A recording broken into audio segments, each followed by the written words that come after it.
Jay is the host of the podcast On Purpose and the author of the New York Times best-selling book, Think Like a Monk. For the past several years, Jay has been working hard to, as he puts it, make wisdom go viral, which he does by sharing insights with his millions of followers on Facebook and Instagram, and with his over 7 billion views on YouTube. Jay's wisdom has been lauded by powerhouses like Oprah and Ellen, and has been named on Forbes' 30 Under 30 list. But Jay's path to success has been anything but linear, as we'll discuss in our interview.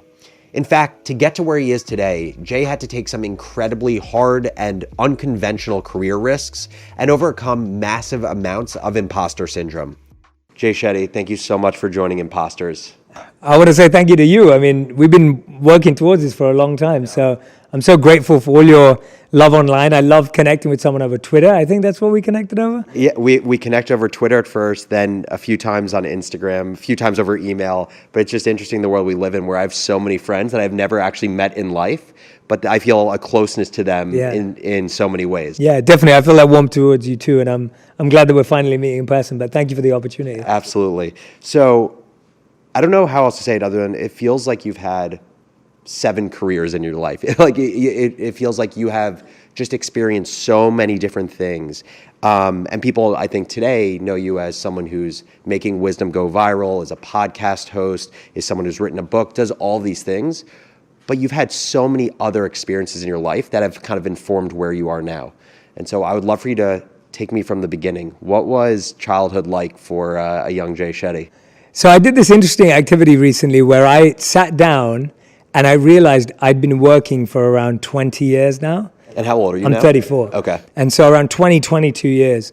And I was like, wow, that's an interesting number. And I sat down and I wrote down every job I'd ever had. I have it in my notes section on my phone. But how many jobs? I think I can say it from my memory. Let me go through it. I don't know the number, but so it was newspaper boy, like paper delivery dude, worked in a grocery store, stacking shelves, then worked in retail, selling like women's clothes, denim, that kind of stuff.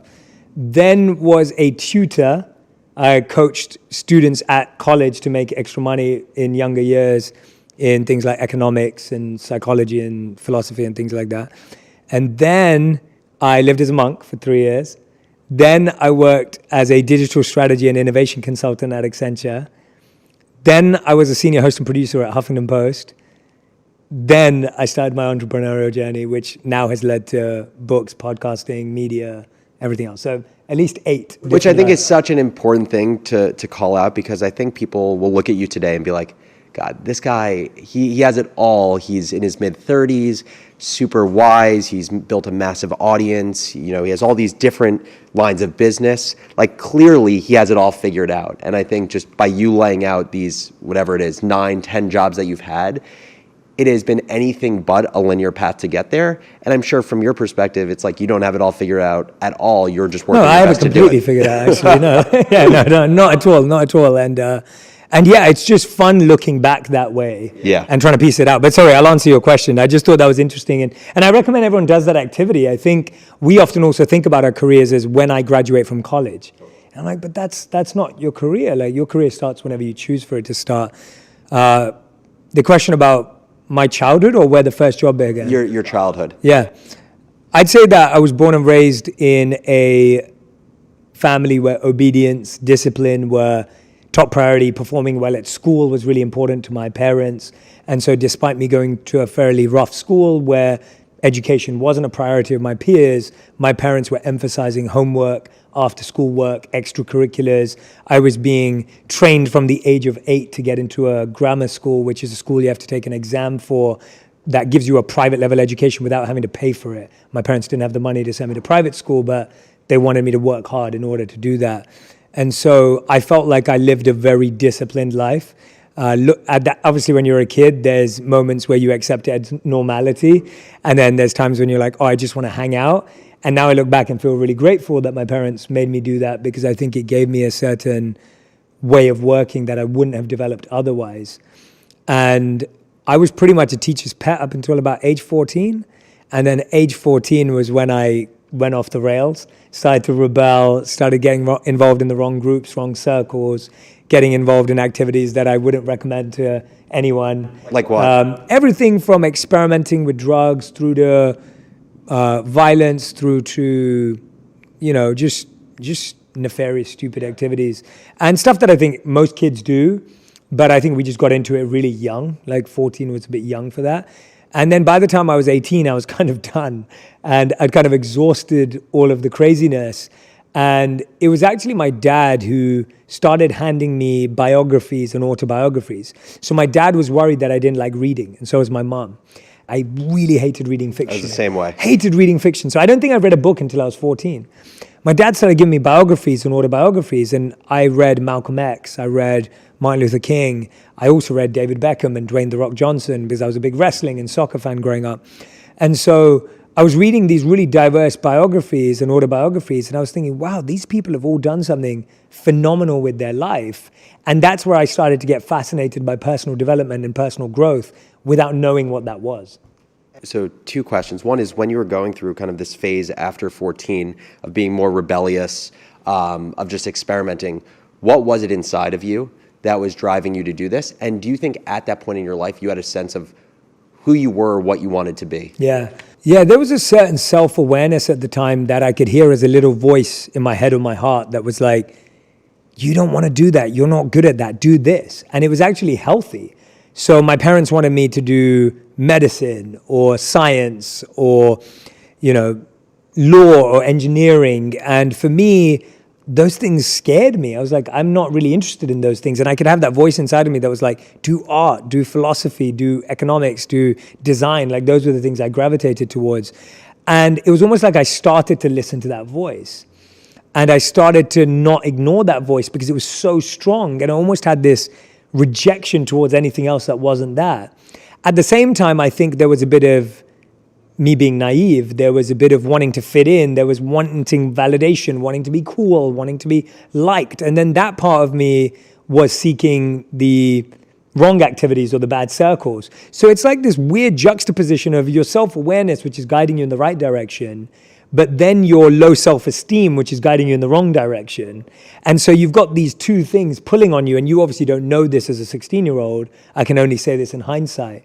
But at the time, I just thought, yeah, I fit in here. I'm trying to look cool here. I think people will like me if I'm this way. And then it's like, but wait a minute, I don't want to be forced to do things I don't care about. So I was grappling with that. Absolutely. I'm interested, as we move forward in your life, you ended up going to school, to university, thinking you were going to work in whether it's financial services or consulting, and then kind of by happenstance, you were introduced to the work of monks, and ultimately decided after 3 summers visiting the ashram to become a monk for 3 years. How hard was that decision when you just had talked about during your rebellious years, at least a part of you was driven by kind of the need for validation? I would say it wasn't necessarily a popular decision to become a monk. Like, it wasn't something that was familiar to other people. So how were you able to kind of withstand, call it the pressure from others, to do what was expected of you? Yeah. I think we're always living 2 lives. One is the life you want, and the other is the life you think others want you to live. And we get stuck in between those 2 lives. And often we feel like we're living too far off the edge of what other people want us to live. And often we feel like we're living too close to the version we want to live. And that dance is really fascinating as life goes on.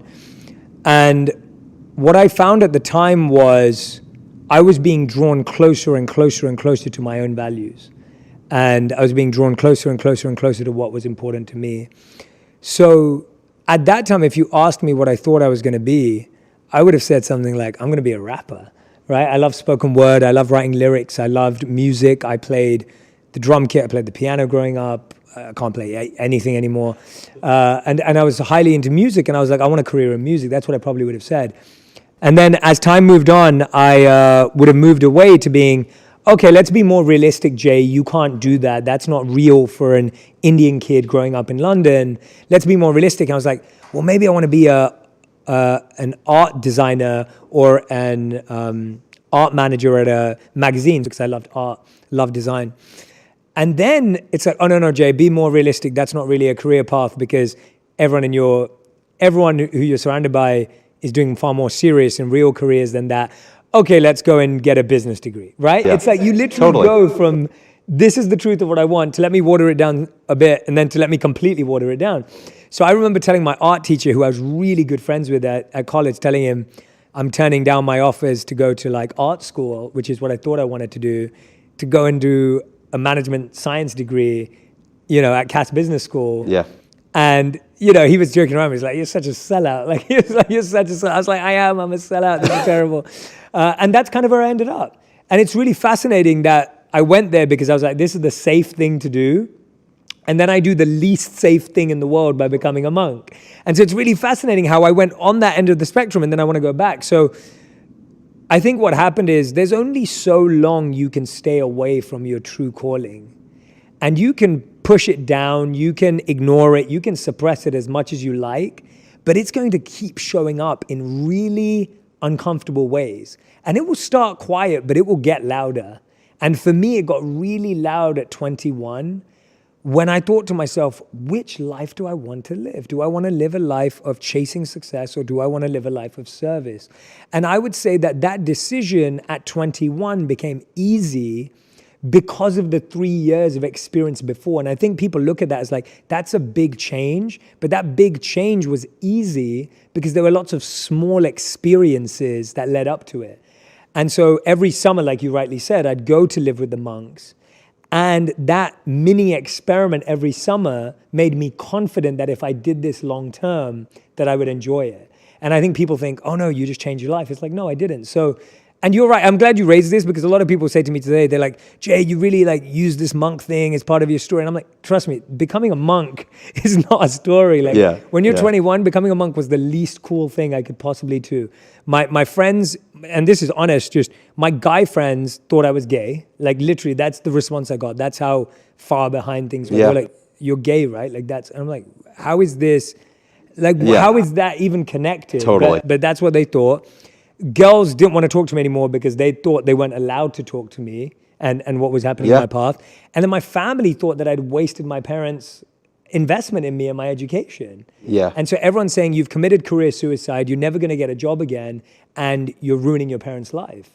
And it's just so interesting, again, just thinking about your own development and your own awareness, that you were able to get to a place where despite all of that, people saying, oh, you must be gay, oh, you can't see women, oh, it's career suicide, that somehow you had gotten to this point in your life where you felt enough connection to your values or what you deem to be your calling, that you were willing to do that. Because I would say that is very difficult at any stage of life, but it's exceptionally difficult as a 21-year-old when there is so much social pressure. Yeah, and I give all the credit to my monk mentors and teachers and guides because it's not, I didn't have that resilience, but they'd given me an experience of something and I believe that experience was more powerful than my feelings or what I was hearing. And that's why I think we try and make decisions in our head. Like we try and figure everything out in our head. And we're like, if I can figure this out in my mind, then I'll figure it out in life.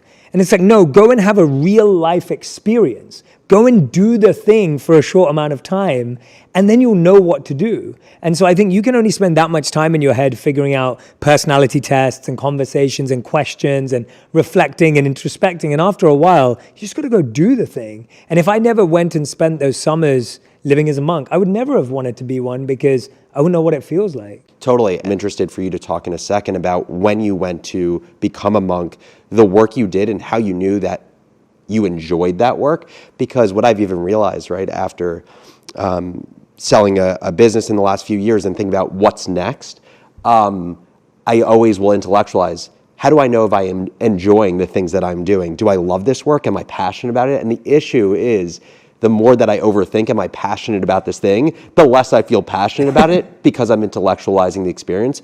So tell me, what was it like to be on the ashram for 3 years? And how did you know at least some part of that work was truly what your calling was? Yeah, so there's two parts to any work we do. There's the process and there's the result.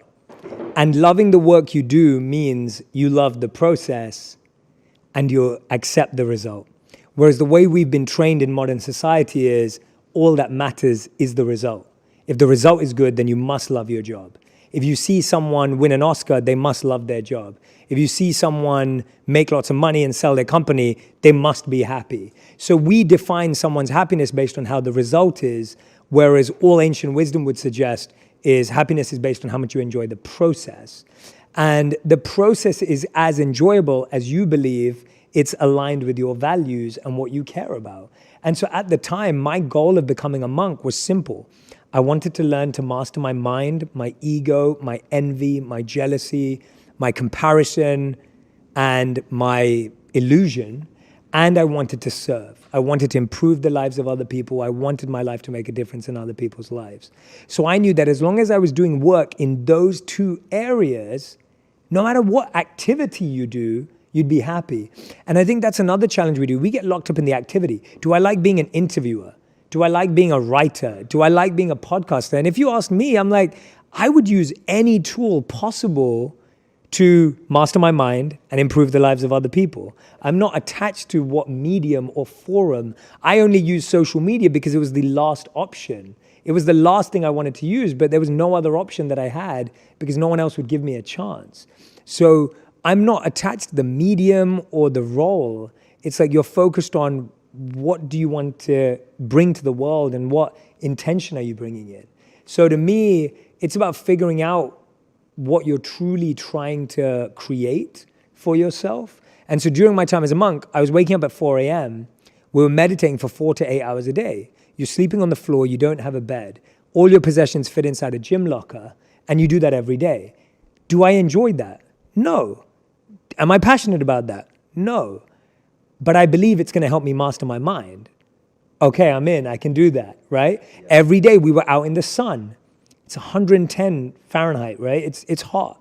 You're out there laying bricks. You're out there doing agricultural work on the farm.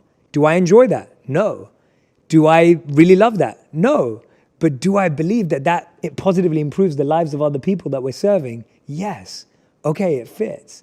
And so I enjoy the process because I trust the process is giving me what I need, but I don't have to enjoy that direct activity. Right. Because that's pleasure. Well, and I feel like that's such an important nuance, right? Because you talk about enjoying the process. And if someone hears what you're saying, like, no, I didn't enjoy laying bricks, I didn't enjoy agriculture, they'd be like, but isn't that the process? And I think the distinction you make is there are activities that sit within this process. It's not necessarily about enjoying those. It's about how do these serve ultimately what you're trying to accomplish, the values you're trying to live out. Correct. And I love that you're making that distinction, and maybe I can articulate it better. I didn't love the activity, but I loved what was happening to my intention while I did the activity. Yeah. And that's what you're falling in love with. And I get that that's a really like meta ethereal idea, but it's like you are looking at that going, I do this because I know what's being built right now while I do this. That's loving the process. I think what Jay is saying here is so important. If you have a clear sense of your own values and you're able to see how the work that you do serves those values, it can feel easier to embrace the sometimes mundane or tedious or completely unenjoyable aspects of your job. Sometimes taking a second to step back and remind yourself of your intentions and why you're doing the job that you're doing can have a really powerful effect on your willingness to push through the worst aspects of it. We're going to take a quick break here, but when we come back, Jay gets into why he decided to leave the ashram and how he navigated feeling behind professionally from his peers to ultimately finding success. This episode of Imposters is sponsored by Sakara. Feeling great starts with what's on your plate, which is why Sakara has simplified healthy, balanced dining. Sakara is a wellness company anchored in food as medicine on a mission to nourish your body through the power of plants. Their plant-rich meals, snacks, and supplements are designed to reduce bloat, ease digestion, and boost energy, all while being absolutely delicious. And to make healthy eating even easier, Sakara delivers everything right to your door, ready to enjoy. Right now, Sakara is offering listeners 20% off their first order. Simply go to sakara.com/imposters or enter code imposters on any checkout page. That's Sakara, sakara.com/imposters. So let's talk about, you spent three years on the ashram. You decided to ultimately leave. Why did you leave? And what was the response when you left? Yeah, so lots of reasons why I left. I was really experimenting with my health. I was experimenting with longer meditations, longer fasting. I was really pushing the limits of how far meditation could go to replace sleep, how far meditation could go to replace physical energy. And I really took my body to lengths that broke my body practically, and that wasn't a fun feeling at all. I ended up in the hospital. I talk about this in the book, of course. I was in bed for like 14 hours a day for plenty of time. It was really tough, and it was all my own doing. It was all my own experimentation. That was part of it, but really that was what was happening outside. Yeah. And what was happening inside was, as you are practicing being a monk, you get more self-awareness and you get more introspection. And I started to realize that my desires were not aligned with the desires of long-term monks.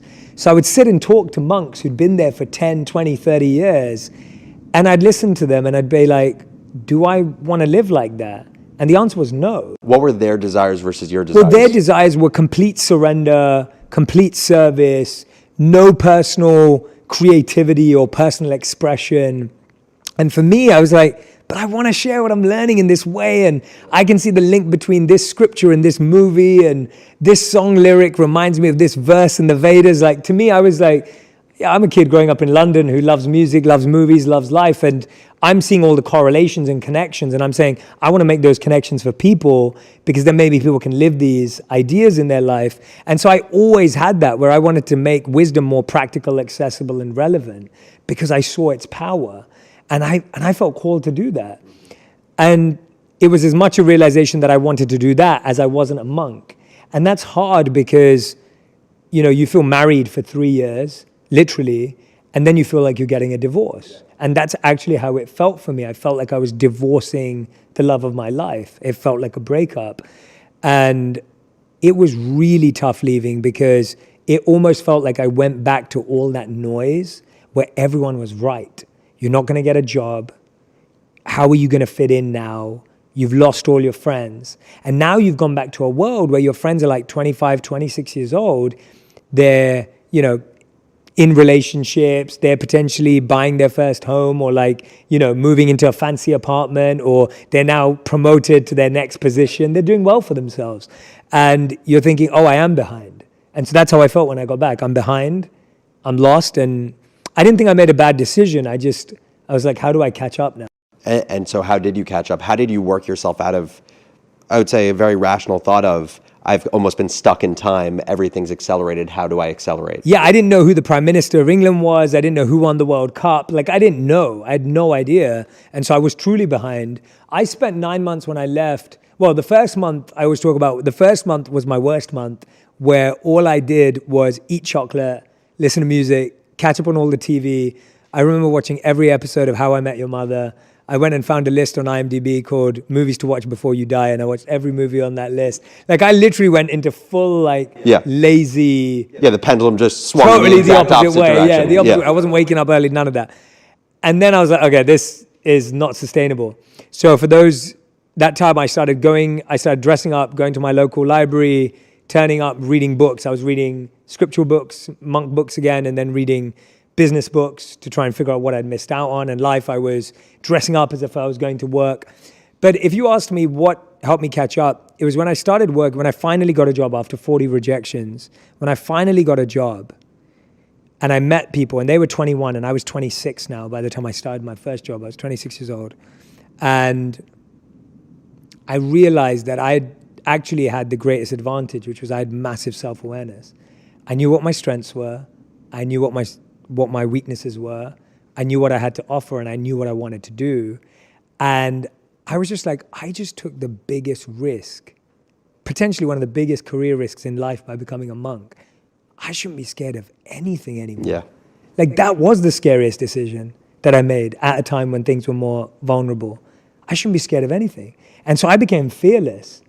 And so that fearlessness led to me making big, scary decisions in a big, scary organization, which paid off, because I now wasn't ready to follow what everyone else was being told to do. And everyone else who was 21, who was still following the rules from college and university, they felt, all right, we need to follow the rules. That's what we're being told to do. And my thing was, well, no, I'm not going to follow that rule, because I think I'll do a better job this way. And thankfully that paid off. Now, I had people in the company, senior people, some of them were my biggest champions who I love and I'm so grateful to. And some of them were massively intimidated, even though they probably made 20x what I made at the time. But they were intimidated and they were trying to control and trying to manipulate. So it was tough living that, but I'm really grateful that I did that. And so, if I remember correctly, you were both working within Accenture, but then you were asked at some point to give a talk on mindfulness to 1,000 people within the company, and then you started traveling around the company, right? Yeah, so this credit goes to a lady named Jilly Bryant. She's left Accenture now, but she was the head of all the new hires in London. So there were about 1,000 of us. And she noticed that on my fun fact about me, I'd said that I lived as a monk and I meditated and that I used to teach meditation. And at the time, Accenture was taking, and they are taking mental health very seriously. And so she reached out to me and she said, Jay, we have this big event coming up at Twickenham Rugby Stadium. Would you mind talking about social media, which is what I was doing at work, and talk about mindfulness and meditation on stage and potentially even lead a meditation? Now, at the time, I had no brand, no social media, no one knew my name. I was asked to come on the stage in between Will Greenwood, who was a Rugby World Cup winner with the England national team, and the CEO of the company in the UK.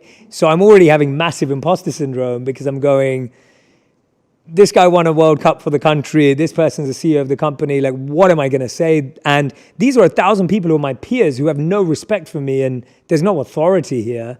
And that is a beautiful position to be in, because you start realizing that you're not living off of influence, so you're not living off of a position. You live off of who you are and how you hold yourself.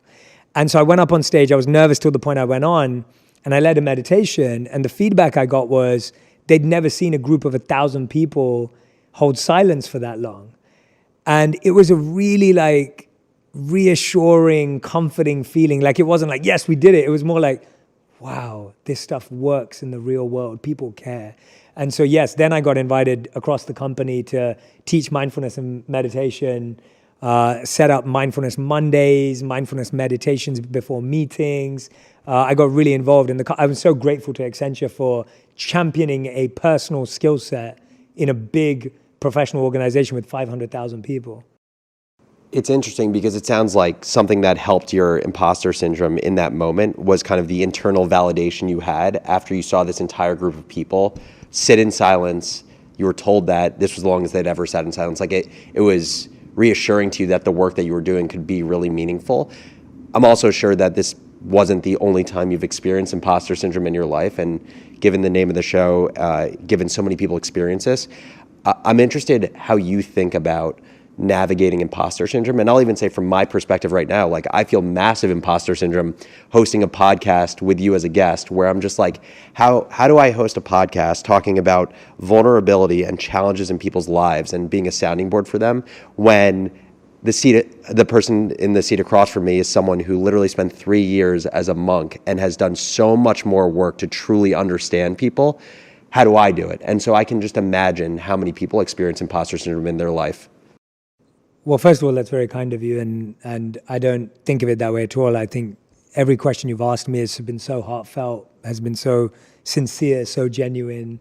Everything that you've shared with me today, even before today, I already knew I was going to love you before today, because all the interactions we had on Twitter, and you think how can you do that on Twitter? But you can when you're as genuine and sincere as you are. So I was excited to be here. I'm grateful to be here, honestly. I would say that I don't think you ever stop feeling imposter syndrome if you're growing. If you're growing, if you're learning, you will always feel imposter syndrome. Because what imposter syndrome really is a sign that you still have a skill to learn or an experience to have. So I still feel it on a daily, weekly, monthly, yearly basis. And I don't ever want to stop feeling it, because it shows me that I need to grow and I need to learn. I connected to a beautiful book called Flow. And Flow talks about how to experience a state of flow, which musicians experience, which artists experience, which singers experience, is when your challenge meets your skills. But what most of us experience on a daily basis is our challenge is above our skills, which means we get scared, we get threatened, we get confused, we feel lost. Or what we experience is the opposite, where your skills are above your challenge. Then you feel bored, you feel tired, you feel lethargic, you feel complacent. So really what imposter syndrome is saying is that your skills are not as high as your challenge. But you can fill that gap if you truly, deeply want to. You can make that leap if you want to.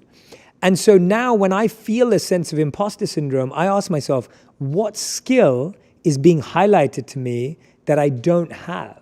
It's not a feeling, it's not an emotion, it's a skill. Like I'll give an example. If I'm sitting around a table of people that I feel are more qualified than me in a certain area, let's say I'm sitting with a group of people and they're all amazingly deep into real estate, right? That's their thing. I'm going to feel like an imposter because I'm not that deep into real estate. And then I have to ask myself, so what skill do I now have? Okay, real estate investing. Do I want that skill or am I happy being in this space, for example?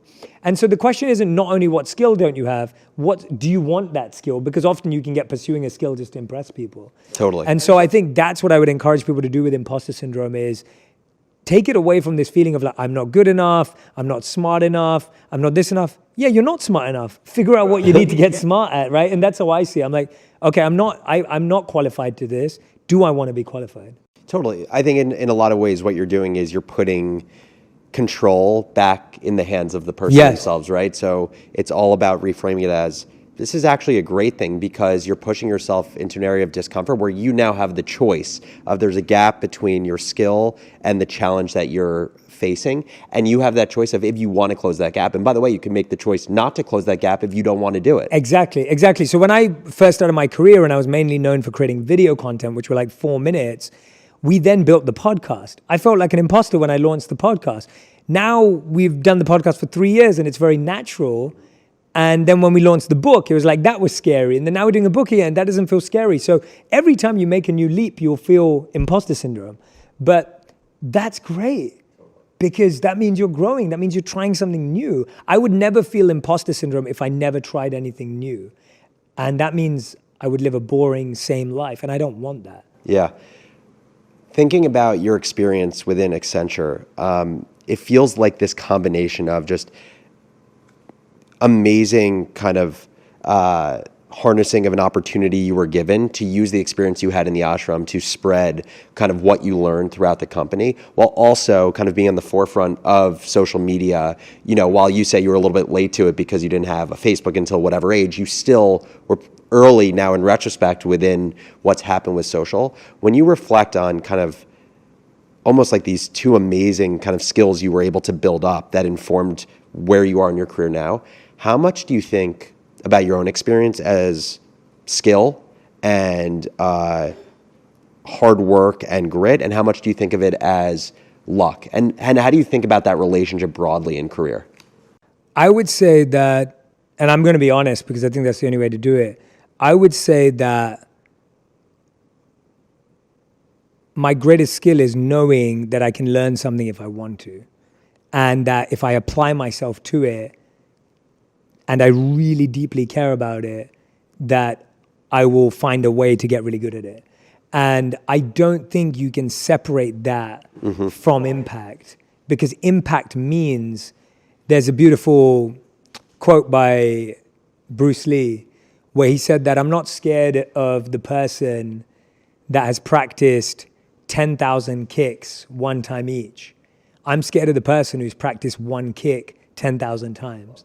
And that's the switch that we have to make, is that are we willing to practice this one kick, this one move 10,000 times or whatever it may be? And that to me is the difference maker. So I would say that there's a lot of strategy, because now it all makes sense, like social media, meditation, oh, that fits.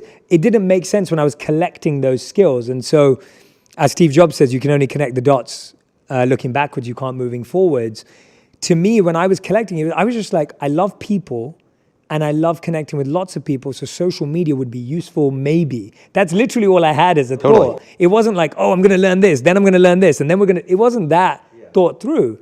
And at the same time, when I became a monk, it wasn't like, oh, one day I'm going to write a book about it wasn't that. It was, hey, I think this is what my calling is. So it was a naive, innocent following of what I'm being called to do at the time, then matched with what do we do with this now that we have it as a skill, and taking a risk based on that. So I would say it's I don't know what you call that, whether it's discipline. Yeah, it feels like the combination of like intuition and action when an opportunity presents itself. Yeah, that's better than what I was about to say, so I'll take that. Intuition, action, I just came up with this. Intuition, action. And I would add a massive sense of being open to risk again, and again. And then I would say it's brilliant mentorship and guidance. So I give all the credit to the people I met. If I didn't meet really critical people at different times, and I didn't form a relationship with them, and they didn't invest in me, and I didn't invest in them, that was everything. Like for me especially. So that you could say was luck. Yeah. That was the luck. The luck was that these people came into my life and we clicked at really specific times, and that was the luck. Well, and I would say the skill there was, my intuition is that when you were building these relationships, it wasn't doing so in a way where you were getting something out of it. You were getting into these relationships because you love the people that they were, and you wanted to just be closer to them. I'm still friends with every one of those people. Like deeply. I message them all the time, and they're still involved in my life in so many ways. And I all the credit goes to them. I'd say any career success I have, I'd give it to them, because it's not that they told me what to do or how to do it or invested money. It wasn't those kind of things. It was people who just changed the way you thought by planting simple seeds and planting simple ideas at different times in my life. So I would say there's a mix of luck, strategy, intuition, action. But ultimately, I think it comes down to three things: passion, strengths, and service. That's ultimately what it comes down to. It's the passion to learn anything and everything, developing an actual skill in the subject matter you want to do, and then wanting to serve through it, which is where the fulfillment comes from. And so to me, I'd narrow it down to those three things. So something you talk about in your journey as being one of the more stressful points in your life is post-Accenture, you had decided that you wanted to kind of create these videos. You ended up creating them, I believe, in London at a time and day where there's no streets on the road. So it was perfect moment. You try to pitch all these media executives on being able to do it. Ultimately, you were given an opportunity with Huffington Post, and the videos absolutely crushed it upon publishing, I think.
The first week, like the first video did 1 million views, then it was 1 million in 24 hours.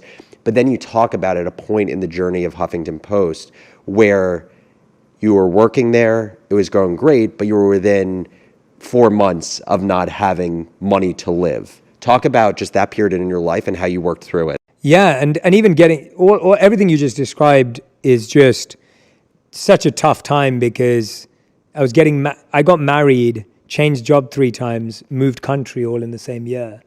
And that was that year that you just described. And so that was a fully intense year. What year was that? That was 2016. Okay. Yeah, 2016. And this time that you're talking about was coming up to 2017, when my work at Huffington Post ended. Ariana Huffington had led to start Thrive Global, she's still a dear friend and mentor and wonderful human being.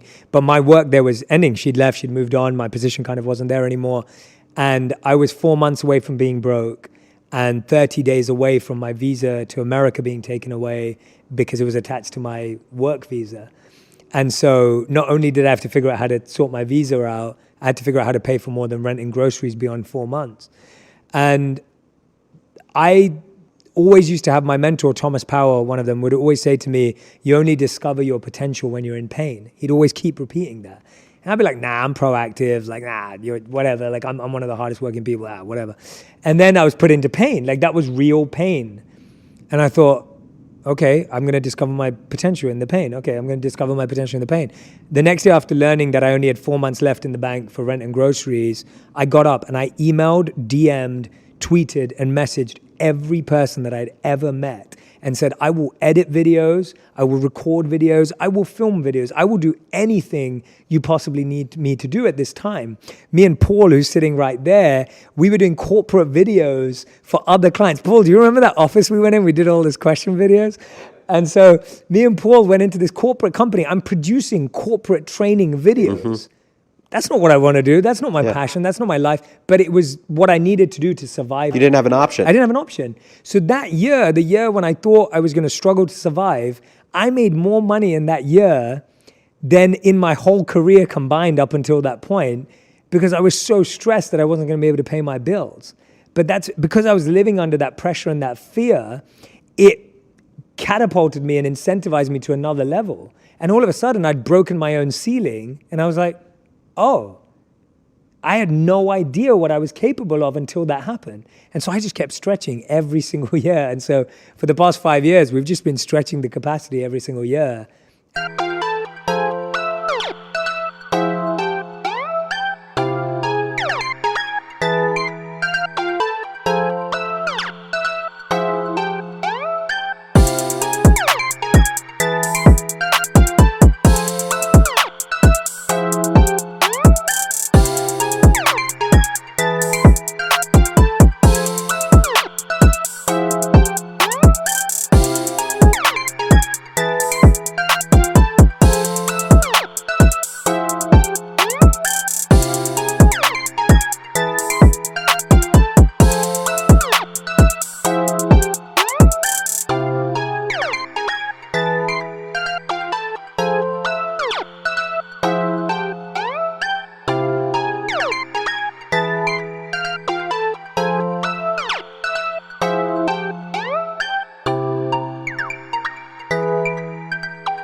And it blows my mind because I would never have believed any of it was possible. And it's only been possible because that pain forced me into a accelerated period that I never imagined I would have got into if I didn't end up in that pain. So one last question I have for you is, how do you deal with the difficulties of having the brand that you have today? And I mean that in two ways. In one way, when people say, Jay has commercialized mindfulness and is making a lot of money off of mindfulness, something that generally the focus isn't on material things. And the second is for your own work, for your own self. How do you continue to have the mind that you want to have while working with, let's say, platforms that are built for serving external validation that is addictive? Yeah. So I can honestly say that my intention from the beginning has always been to purify myself and help serve the world. I've always wanted to solve the inner conflict and the inner pain and the inner challenges and then help other people do that. On that path, I realized that in order to scale, accelerate, and truly provide this message to as many people as possible for free, you had to figure out how that lived as a business. Because what I do every day requires, we have 50 people across the world doing different things right now, and I need each and every one of them to have the impact that we have. And without each and every one of those team members that play such an important and vital role, I wouldn't be able to do this.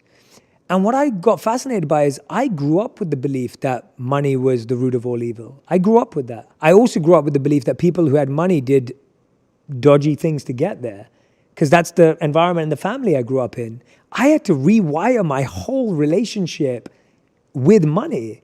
And when I lived as a monk, we were trained to recognize that everything in the world was simply energy, and that energy can either be used for good or used for bad. So all I can say is that I'm honestly trying to give the resources I have to be used to serve and support not only myself and my family, but to serve and support tens of people right now on my team that I believe are living their purpose and feel very purposeful and meaningful coming to the workplace. And then the millions and billions of people that are being impacted. And we've always made a commitment. If you look at our video content, it's always been free. Our podcast has ads, but the podcast is free. Totally.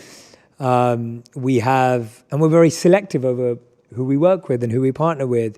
And then, my recent partnership with Calm, where I've taken on the role of Chief Purpose Officer, the annual subscription is like $42 a year for the whole year.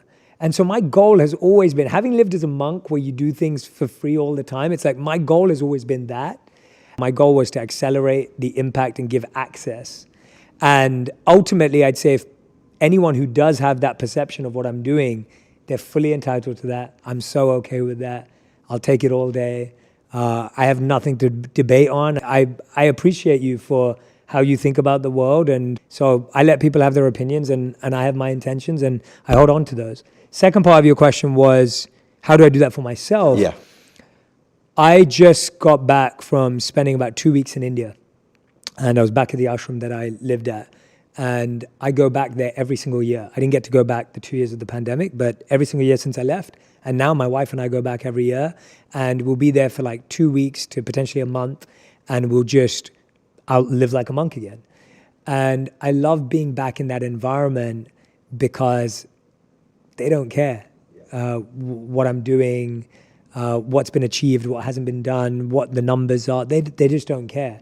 And so I'm constantly around people who demand more of me than what the world does. And so one of my teachers, I remember him saying to me, he asked me for an update, so I was telling him what I was doing. And he said something that has always stayed with me, and it really it hit me, and it almost scared me because it was so much harder. He said, Jay, for all these things that you're doing, I have no expectations for this in your life. He said, my only expectation is that I simply demand the purity of your heart, because that's all I want. And that's way hard. That is a monk mic drop. That was a monk mic. My monk teacher said that to me, and that's way harder. Yeah. Everything else is way easier. And so that's kind of what keeps me on track, is I'm constantly surrounded by people who don't live in this environment, who don't value these things, who don't care about them, who loved me before, during, and will love me after, and even my wife. I think my wife gets a lot of credit for that.